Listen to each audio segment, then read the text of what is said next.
In today's episode, discover insider secrets to maximize your eTail experience. Kristen, Portfolio Director for eTail US Shows, joins us to share valuable insights on this must-attend e-commerce conference. Kristen offers a behind-the-scenes look at eTail Boston, including networking opportunities and cutting-edge content. Her expertise will help both veterans and first-timers make the most of this premier event. Welcome to Talk Commerce. You're listening to Talk Commerce. Subscribe and download at talk-commerce.com. Welcome to this special eTail episode of Talk Commerce. Today I have Kristen Schoenstein. Kristen, go ahead, do an introduction. Tell us your day-to-day role and one of your passions in life. Sure. Thanks, Brent. So I am a portfolio director for the eTail US shows. I work on eTail Boston, which is coming up, and then eTail Palm Springs, and just recently got moved into a chief of staff role for eTail, which means I'm sort of overseeing multiple departments and kind of just making sure everyone's collaborating and kind of looking at the overall strategy of the eTail portfolio. So we've been busy, and one of my passions in life, well, I live on the North Fork of Long Island, so I am kind of in a vacation town, and we do a lot of boating and fishing, and that's how I like to spend my weekends. I have 3 kids, and we're always out on the boat in the summer, so that's something that we spend a lot of time doing out here. That's awesome, and you don't have that typical Long Island accent either. I don't. I'm from Connecticut. My husband's from out here. But I am very familiar with that accent. And we hear lots of strong accents in Boston as well for eTail East. We do. All right, Kristen, before we get started, you have graciously volunteered to be part of the free joke project. I'm going to tell you a joke. All you have to do is say, should this, or give us a rating on the joke 1 through 5. Okay. So here we go. I have a friend who writes songs about sewing machines. He's a singer, songwriter. Oh, so it seems. Oh, I like the seams part of that. Yeah, I would give that a solid 3.5. Okay, good. Thank you. Yeah, this is new. I was asking people to tell me if it's free or if they should pay for it, but it got to be too confusing. So the rating part is much easier. All right. So if I were to rate eTail, I'm going to give it a solid 5 because I've been to a number of them now on both coasts, and they're always fantastic. So tell us a little bit about let's start with what goes into putting on a conference.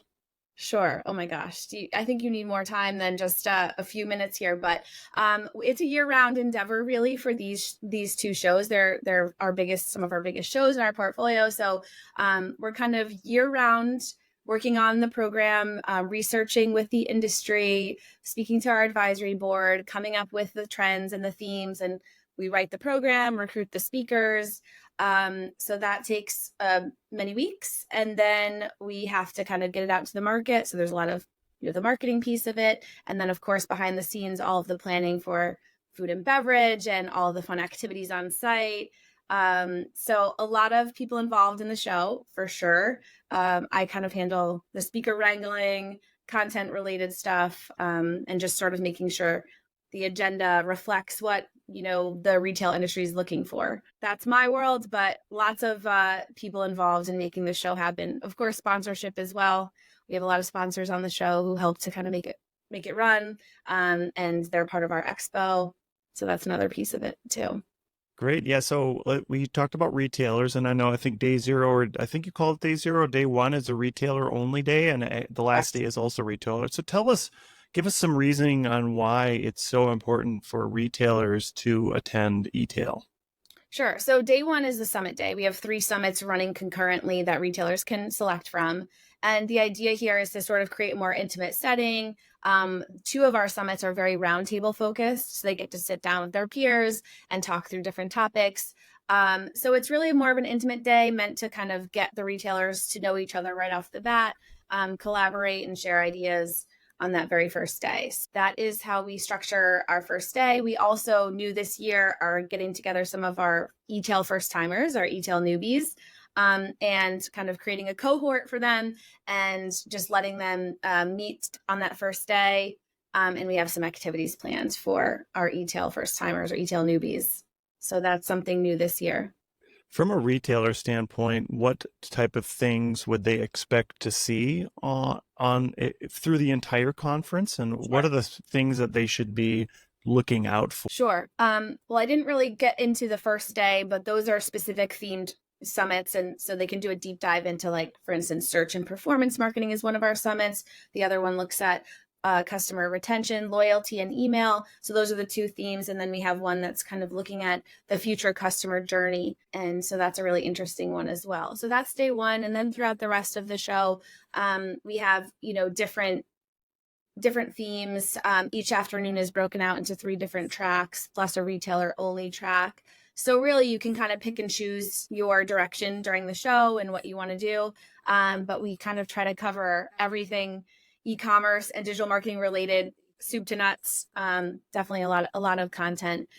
So I think that's a big piece of it, but also just looking out for our other activities. We have a lot of themed networking breaks and cocktail receptions and tastings and private lunches. We do some retailer only specific activities on Tuesday and Wednesday. We have a C-suite retreat for our C-level speakers and attendees, and also our Women in Retail on Wednesday, which is very well received, and we've been doing that for many years. Lots to do. The expo, as I mentioned earlier, is where all of our sponsors and solution providers are. So that's a great place to kind of make a plan for and figure out who you want to meet. We're also doing some retailer pop-up shops this year, which is new, which should be fun. Well, retail pop-up, I love that idea, and I've been to some of the other conferences where they actually have some pop-up, actually usable pop-up shops where you go in and buy stuff and you can buy stuff. So that's new, and I think that'll be fun for our yeah, that's awesome. My previous role in life, I owned a digital agency, and we would go to it. We would attend eTail as a not as sometimes I've never sponsored, but we sponsored some of these events. But we also just walked the floor. So why would somebody give us some reasoning on why say an agency would want to attend to try to get some insights and do things like that? Yeah. I mean, I think everyone has sort of a different goal coming into the show, and some are more focused on, really meeting the right solution provider because they need to, improve something in their tech stack, for instance. They have some specific solutions that they're looking for. So maybe that's what they're focused on. Others are coming to really kind of hone in on different content areas. Like maybe they're trying to re-platform, or, they're trying to improve their email strategy, or they're figuring out AI, whatever it is. I think, that's sort of how they might navigate the show, just depending on, what their interests are. I think for this event, it's really helpful to have a group, whether you're on the agency or tech side, or if you're on the retailer or brand side, because then you can kind of divide and conquer. And I always tell, people to sort of come up with a plan, and then you can always regroup and kind of share your findings. And then a lot of them have to present it back to their teams. So I think it's a great kind of also retreat type of experience too, if you have your team. And you can, because there's less face-to-face time these days with people not being in the office, or hybrid work, remote work. So it's a great place to sort of be on site together and kind of come up with your strategy for the year ahead. Yeah. And again, I can speak from experience that it is that you want to attend every one of the talks, but you also want to walk the floor. Yeah. So having a group is so important that you kind of split up some of those duties. Like, people can pick the talks they'd like to attend. Right. And I think, again, taking good notes in those and then sharing them with the group is important. But then also meeting all the tech partners, because there's so much that you can get out of it just by walking the floor and learning from what people are offering now. Every year something new comes out, right? And there's always something new to learn, and you learn just by talking to the different vendors. For sure. And we try to structure the day so that the networking breaks are really when the expo is, buzzing, and that's when you can really take the time to walk the floor. And then when the content is happening, they can be in the session room. So they're really, you can technically do both and not miss out on either. So that's a good part of it. Again, my digital agency days are gone, but I think that right after the pandemic, we looked at sponsoring, or we looked at getting a booth for eTail East, and Yes. you had sold out. Like Yeah. it was so popular that we missed out on that. Um, Tell us a little bit about sponsorships. And I'm assuming that eTail West isn't sold out for next year, but there's Not opportunities always to sponsor, right? Yes, and it's different types of sponsorship, which is nice. So it's really kind of custom depending on, what you're looking to do. And not everyone wants to have a booth. Maybe they want to have a speaking session or whatever it is. So it's kind of all custom. And in terms of, when we start booking for the show, it is while West is happening, we're kind of booking, or Palm Springs is happening, we're booking for Palm Springs the following year. So people rebook on site, and kind of decide they want to come back and rebook. So we had a really good rebooking period for Palm Springs and also for Boston. So yeah, we're kind of securing sponsorship year round, but there's like I said, those two shows, plus we produce other eTail events throughout the year. So there's always an opportunity to get involved with the show. Why do you think eTail has been so successful especially in the rebound after COVID? And again, I attended the eTail this spring in Palm Springs, and it was I think one of your biggest events, and I had so much fun. There was so much to do, and by the way, the food was fantastic. Thank you so much. But there was so much to do at the event that I'm not going to say it was overwhelming, but there was so much for everybody. Tell us maybe some things that set you apart from some of the other conferences. Sure. Well, just thinking about COVID, and we did continue to produce eTail through COVID. We had virtual events, we went virtual, but I think it's about the community. It's a longstanding brand, and we have a strong community, and they want to be with each other in person and collaborate in person. And I think that's the magic of the show. It's just people kind of getting to come back year over year and see their friends, make new friends. So I would say community is what sets us apart. We really have a strong and established community, and that's what makes the event special. One of my speakers said to me, "I don't know what it is about eTail, but your event has soul. There's something special about this show." And we've been trying to put that into words, but you just when you go. I know you've been there, so it's fun, but it's also educational, and it's just a great kind of way to get everyone together a couple times a year. Yeah, so I have some thoughts to myself, but helping the attendee plan their day. Yeah. Sometimes I want to meet with as many people as I want, and I made the mistake of putting an open calendar, and then suddenly I have a 15-minute meeting every 15 minutes all day, and I miss the talks and I miss walking the floor. Do you have some ideas or recommendations on how attendees should plan their days at the event? Yeah, I do think you have to look at the agenda ahead of time, which will be on our app, and we kind of update that every day. But the app is like your go-to in terms of seeing, okay, what's the schedule look like for today? You can also select the sessions that you want to go to through the app. But I think it's kind of planning out content-wise, okay, these are the must-have, must attends, and then then scheduling your meetings when you have a little bit of a break. Although I'll have to say, Brent, we don't really do a whole lot of there's not a lot of downtime.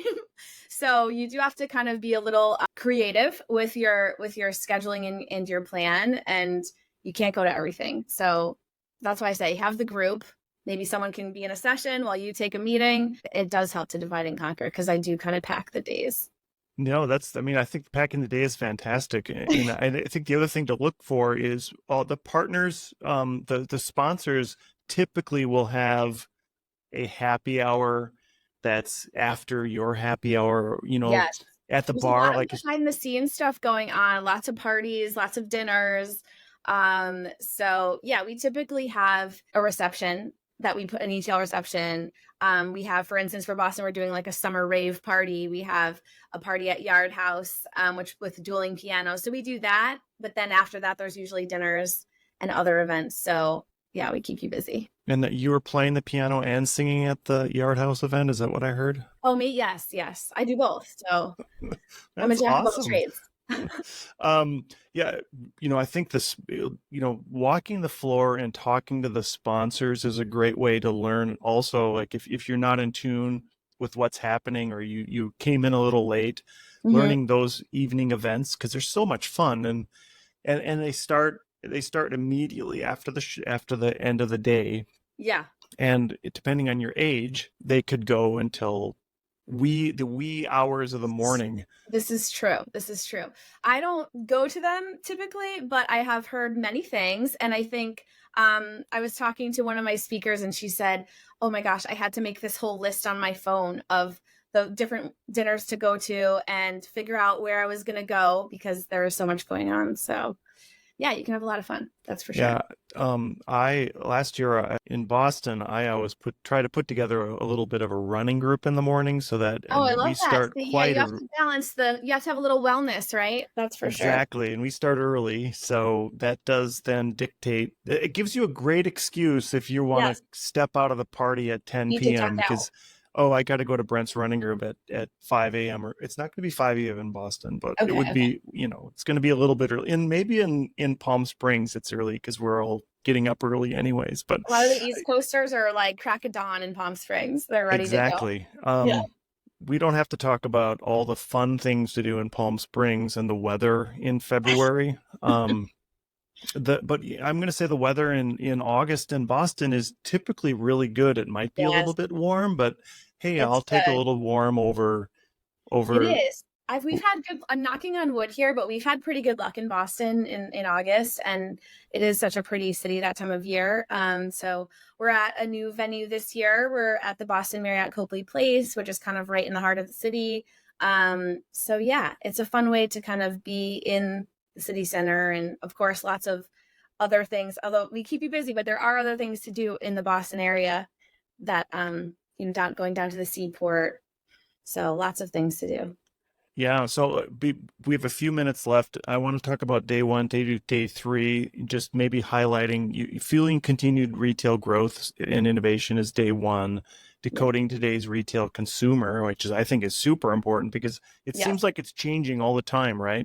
And then totally. navigating the shopping experience of the future is day three, but Yeah. that's for retailers only. Yes. Um, Give us the 10,000-foot view of each of those days.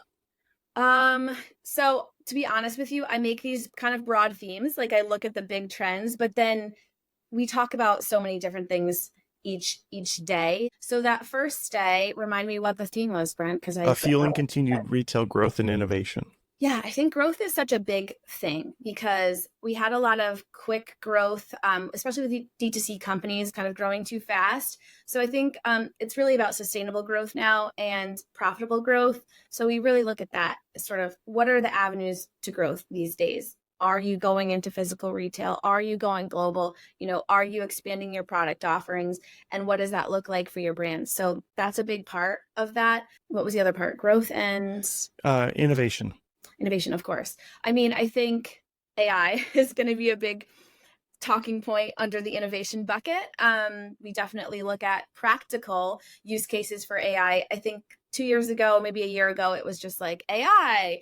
But now we can hear real actual use cases from different brands. And so that's what I'm excited about. We have a panel on that featuring Crocs and who else do I have? I think Harbor Freight, but just different types of brands and kind of looking at what their use cases are. So that's exciting. But Yeah, and like you said, you'll have the Yard House reception, but there's also wine tasting with Lucid Works, and there's also a private wine lunch with Bloomreach. So I would, yes, those are great events to do and reach out to those sponsors to learn more about them. yes, for sure. Lots of tastings going on and private kind of lunches. So yeah, everything's happening. So that's the innovation day. The next day, like you said, kind of thinking about decoding the customer, there's so much going on there. And we look at what's going on with Gen Z. I actually do have a Gen Z panel, which I'm bringing back. We did it in Palm Springs, so I'm very excited for that. That's actually the one with American Freight. The CMO of American Freight is going to be on that as well.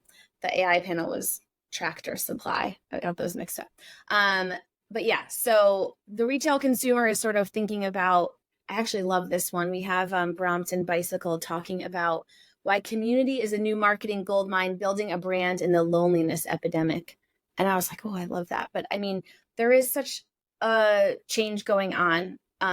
just with customers and kind of thinking about their social media. Like they're always on social media, they're dependent on technology, but like how are they really collaborating and kind of feeling that sense of community?